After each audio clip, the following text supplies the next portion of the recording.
안녕하세요, 차우입니다. 오늘 오랜만에 영상으로 찾아왔습니다.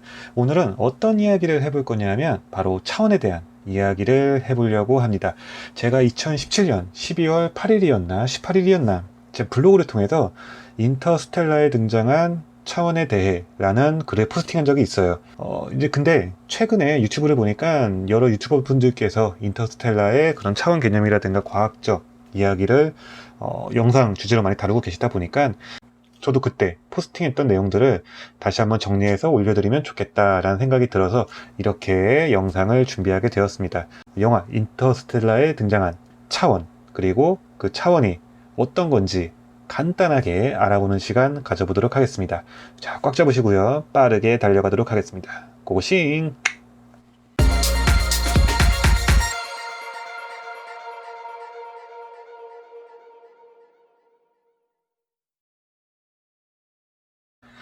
저는 그 문과를 나와서 문예창작과에 입학해서 국문과를 졸업해서 현대문학 석사를 한 뼛속까지 문과생이에요. 그러다 보니까 어떤 이론이라든가 그런 부분에 있어서 전문적이지 못할 수도 있다는 점 좀 참고해 주시면 좋을 것 같습니다.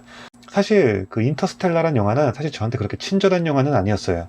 그때 극장에서 좀 봤었는데 제가 인터스텔라 영화 리뷰를 할 때 이런 얘기를 했어요. 인터스텔라는 절대 친절한 영화가 아니다라고요. 영화에서는 그 사건의 지평선이 뭔지, 블랙홀에 가까워지니까 왜 20년이라는 시간이 점프를 했는지, 그리고 차원이 뭔지, 데스렉트가 뭔지 이런 거에 대해서 구체적으로 자세하게 설명을 해주지를 않습니다. 누구나 쉽게 접해야 할 그런 대중 영화의 그런 설정 이해를 서너 번을 봐야 이해할 수 있다는 점은 영화가 친절하지 않다는 거죠. 심지어 저 같은 경우에는 뼛속까지 문과지만 그래도 천문학에 관심이 많아서 그런 스티븐 호킹의 논문이라든가 이런 것들을 어렸을 때부터 조금씩은 관심 있게 봤던 입장이었음에도 불구하고 상당히 어려운 영화였어요.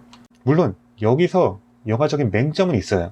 그 설정 이해를 제대로 하지 못했다고 하더라도 그래도 영화를 이해하는데, 영화의 플롯 자체를 이해하는 데는 크게 어려움은 없습니다. 설정을 깊이 있게 이해하지 않아도 영화 자체가 보기 어려운 영화는 아니라는 거죠. 자, 불친절하지만 보기 어려운 영화는 아니다. 자, 이게 제가 본 인터스텔라의 총평이었습니다. 자, 그런데 여기서 우리가 의아한 것이 하나 있어요. 설정 이해를 못했다고 치고, 자, 이렇게 하다 보니 이렇게 되고 저렇게 하다 보니 저렇게 됐어요. 주인공이 이젠 5차원 공간에 진입하게 돼서 거기서 과거의 딸에게 메시지를 보내는 데 성공을 하게 되죠. 사실상 이 부분은 영화에 있어서는 상당히 하이라이트 부분이죠. 발단 전개 위기 절정 결말로 치면은 거의 절정에 다다르는 구간이라고 보시면 될 것 같습니다. 그리고 영화 전체를 관통하는 하나의 씬이거든요. 근데 우리는 여기서 의아할 수밖에 없죠. 그러면 과연 5차원은 뭘까요? 5차원이 뭐길래 저렇게 묘사를 했던 걸까요? 자, 우리는 가끔 그 또라이 같은 애들을 볼 때 이렇게 뭐 4차원이다, 제 5차원이다, 뭐 이런 말들을 자주들 해요. 즉, 뭐 다른 세계에 살고 있는 것 같다라는 사람한테 주로 뭐 4차원 소녀다, 4차원 소년이다, 뭐 이런 말들을 하죠. 근데 과연 다른 세계에 살고 있는 사람들을 4차원이라고 부르는 게 맞을까요? 과학적으로? 일단 결론부터 말씀드리자면 우리는 4차원에 살고 있습니다. 자, 지금부터 스텝을 하나씩 밟아가도록 하죠. 제가 신이 되겠습니다. 제가 신이 돼서 이제 세상을 창조를 해볼 거예요. 자, 저에게는 한 가지 무기가 있습니다. 전지전능한 무기, 그거를 제가 하나를 가지고 시작을 할게요. 바로 시간을 갖도록 하겠습니다. 그 시간을 저는 T라고 지칭을 할게요. 자, 이 T를 이용해서 저는 이 세상의 모든 차원을 만들어낼 겁니다. 자, 보세요. 제 앞에 무가 있습니다. 없을 무가 있어요. 자, 여기에는 아무것도 없습니다. 아무것도 없는데 여기다가 점 하나를 찍겠습니다.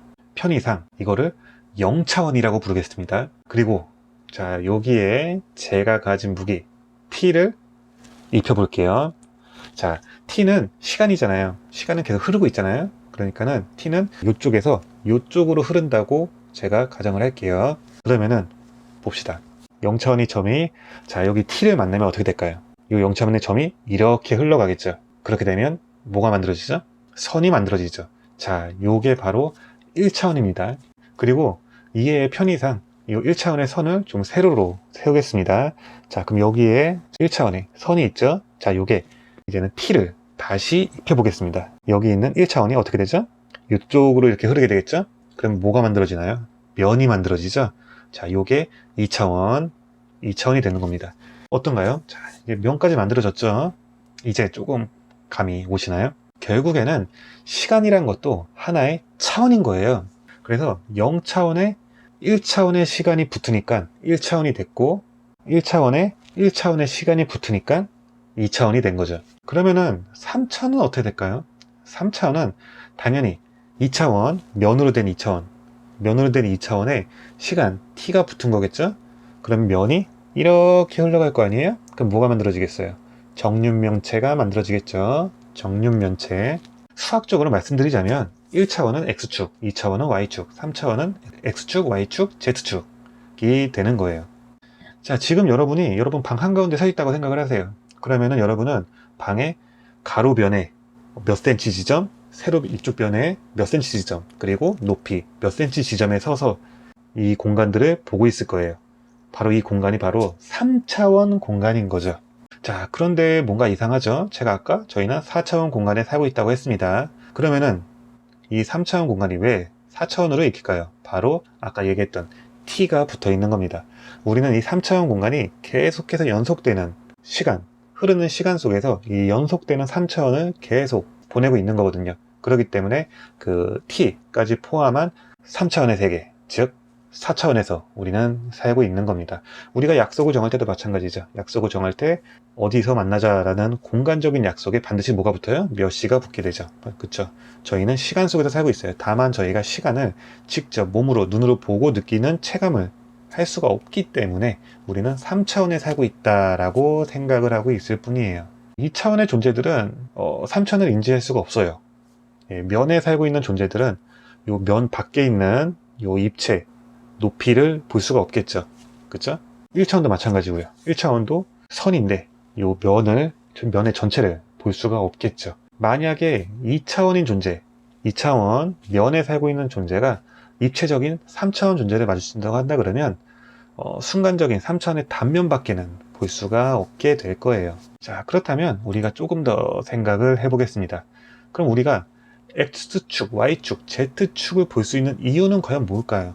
그거는 방금 전에 제가 말씀드렸던 것처럼 우리가 4차원에 살고 있기 때문이에요. 무조건 차원이란 개념은 높은 차원이 아래 차원을 볼 수밖에 없거든요. 아래 차원은 높은 차원을 볼 수가 없고, 그죠? 그러면은 여기서 질문을 하나 해보도록 하죠. 우리가 5차원으로 넘어가게 된다면, 우리가 영화에서처럼 5차원으로 넘어가게 된다면 4차원에 흘러간 시간들을 다 살펴보고 역행할 수가 있을까요? 우리는 시간을 이용해서 1차원부터 이제는 3차원까지, 4차원까지 만들어냈죠. 만들어내는 동안에 우리가 차원을 만들어냈기 때문에 그 차원의 시작과 끝을 다 확인을 할 수가 있었어요. 우리가 1차원을 만들 때 선을 그었잖아요. 그 선을 그은 시작과 끝, 중간을 다 우리가 확인을 할 수가 있죠.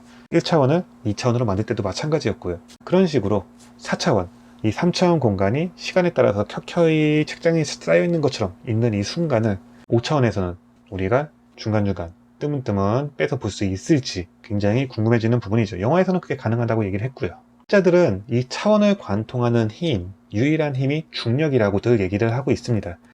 중력은 이 차원을 초월해서 영향을 줄 수 있다고 얘기를 하는 거예요. 영화 인터스텔라도 여기에 바로 설정을 기대고 있는 거예요. 그래서 영화 내내 중력 방정식이 어쩌고 저쩌고 계속 그 얘기를 하고 있는 겁니다. 이제 왜 그런 얘기가 나오냐 하면 중력이 높을수록 그리고 속도 에너지가 높을수록 시간은 느리게 간다라는 이론이 있거든요. 바로 아인슈타인의 상대성 이론. 자, 시리즈로 나와 있죠. 일반 상대성 이론, 특수 상대성 이론. 그 이론에 의하면은 이제는 뭐 중력이 세면 세질수록 속도가 세면 세질수록 시간은 느리게 간다. 라고 지금 가설이 나와 있기 때문에 이론이 나와 있기 때문에 이제 중력이 시간을 조작할 수가 있다는 거고 시간을 조작할 수가 있다는 건 차원을 건드릴 수 있다는 맥락이 되는 거거든요. 사실 이거에 대해서는 인터스텔라 뿐만이 아니라 백투더퓨처에서도 살짝 건드리긴 부분이기는 해요. 뭐 웜홀이니 빛의 속도니 뭐 시간여행 물론 백투더퓨처는 거기다가 뭐 다중우주론까지 같이 들어가서 막 짬뽕을 시킨 하나의 대중영화였지만 뭐 아무튼 간에 뭐 그것까지 건드리기에는 제 머리가 그렇게 좋지를 못하고요. 물리학에서 말하는 차원이라는 건 대충 이런 거라고 보시면 될 것 같아요. 점에서 선으로, 선에서 면으로, 면에서 정육면체로, 정육면체가 따라라라라락 이어진 4차원으로, 그 다음에 그 4차원이 또 이어진 5차원으로. 우리가 영화나 게임에서 이제는 얘기하는 2D, 3D, 4D하고는 약간 좀 개념의 차이가 있죠. 그렇죠? 자, 3D까지는 똑같아요. 3D까지는 거의 비슷하다고 봅니다. 뭐 2D 게임, 뭐 2D 영화, 그 다음에 우리가 만들어낸 2차원, 뭐 동일하다고 보는데 3차원까지도 거의 비슷하다고 보는데 4D로 넘어가게 되면 좀 달라지죠. 우리는 4D, 4차원이 지금 3차원 공간에 시간이 더해진 게 이제 4차원이지만 우리가 뭐 컨텐츠를 대할 때 4D는 이런 공간에다가 촉각이라든가 후각 같은 그런 감각, 추가적인 감각을 제공을 하는 거를 4D라고 하죠. 자, 차원에 대한 이야기는 여기까지 할게요. 자, 이해가 되셨는지 모르겠습니다. 자, 구독과 좋아요 잊지 마시고요. 다음 영상은 언제가 될지 모르겠지만 최대한 빨리 영상을 제작해서 올리도록 하겠습니다. 그럼 모두 행복한 나날 되시기 바라고요. 다음에 또 만나요. 뿅.